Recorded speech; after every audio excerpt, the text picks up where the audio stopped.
अल्हम्दुलिल्लाहि रब्बिल आलमीन वस्सलातु वस्सलामु अला सय्यिदिल अंबिया'i वल मुरसलीन अम्मा बाद फ़ाऊज़ु बिल्लाहि मिनश शैतानिर रजीम बिस्मिल्लाहिर रहमानिर रहीम।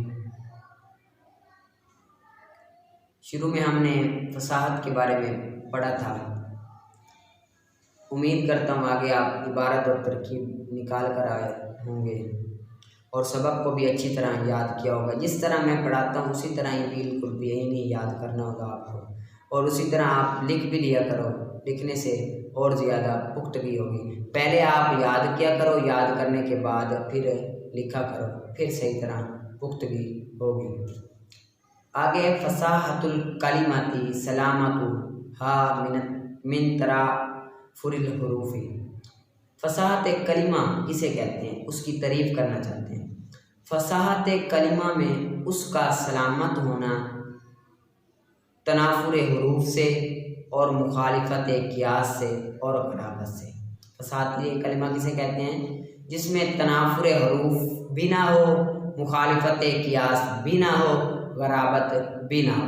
आगे हर एक की तारीफ़ आएगी। तनाफुर हुरूफ किसे कहते हैं, मुखालिफत क़ियास किसे कहते हैं, ग़राबत किसे कहते हैं, सब की तारीफ़ आएगी आगे। ठीक है।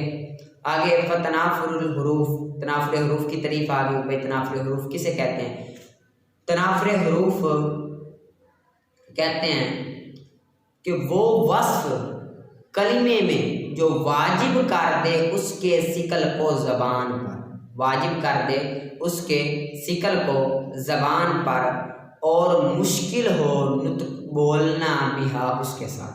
यानी कि ऐसा कलिमे का वस्फ जो मुश्किल कर दे ज़बान के साथ उस लफ्ज़ का अदा करना भी मुश्किल हो और सिकल भी पैदा हो, तकलीफ़ भी पैदा हो, उसको क्या कहते हैं, तनाफुर हुरूफ कहते हैं। आगे उन्होंने कुछ मिसालें भी दी हैं तनाफुर हुरूफ की, यानी कि जिस तरह मुश्किल होता है ज़बान के साथ, ज़बान में अदा करना भी मुश्किल होता है, और क्या होता है, और मुश्किल भी होता है और सिकल भी होता है। ठीक है, बोलने में भी सिकल आता है। तनाफुर हुरूफ वो वस्फ कलिमे में जो वाजिब कर दे उसके सिकल को ज़बान पर, सिकल को वाजिब कर दे, मुश्किल पैदा करे और क्या करे, और बोलना मुश्किल हो उसके साथ। ठीक है, ज़बान पर जारी भी मुश्किल हो और बोलना भी मुश्किल हो। ठीक है, जिस तरह के अज़दशु ज़बान पर मुश्किल भी है और मुश्किल जारी हो रहा है और बोलना भी मुश्किल है। लिमौदिल खश्म, ये इसका मतलब है खुरदरी जगह के लिए बोला जाता है। अज़दशु खुरदरी जगह के लिए, मौदी जगह, खुरदरी जगह के लिए बोला जाता है। आगे वल हु, ये भी मुश्किल है ना ज़बान पर बोलना, ये भी तनाफुर हुरूफ होगा। ये लिनबाती तराहुल इबिल, वो घास नबात घास जिसमें चरते हैं इबिल ऊँट, वो घास जिसमें तराहु चरते हैं ऊँट, उस घास को अल हु कहते हैं। ठीक है। वल नुकाह, ये पानी अज़ मीठा साफ पानी के लिए बोला जाता है। नुकाह मीठे और साफ पानी के लिए बोला जाता है। ये भी ज़बान पर मुश्किल है बोलना। ठीक है। आगे वल मुस्तशज़िरु, ये गुदे हुए बालों के लिए बोला जाता है। गुदे हुए जो बाल होते हैं ना, गुदे हुए बने हुए, उन बालों के लिए मुस्तशज़िरु बोला जाता है। ठीक है, गुदे हुए बालों के लिए भी बोला जाता है और बटी हुई रस्सी के लिए भी बोला जाता है। जो रस्सी बनी हुई होती है ना, उसके लिए भी अल मुस्तशज़िरु बोला जाता है। आगे आप करोगे इंशाल्लाह, आस्ता आस्ता चलते जाएंगे। आगे मिरकात किताब मिका, उम्मीद है आप तरकीब और इबारत निकाल कर आए होंगे। आगे मुकद्दमा,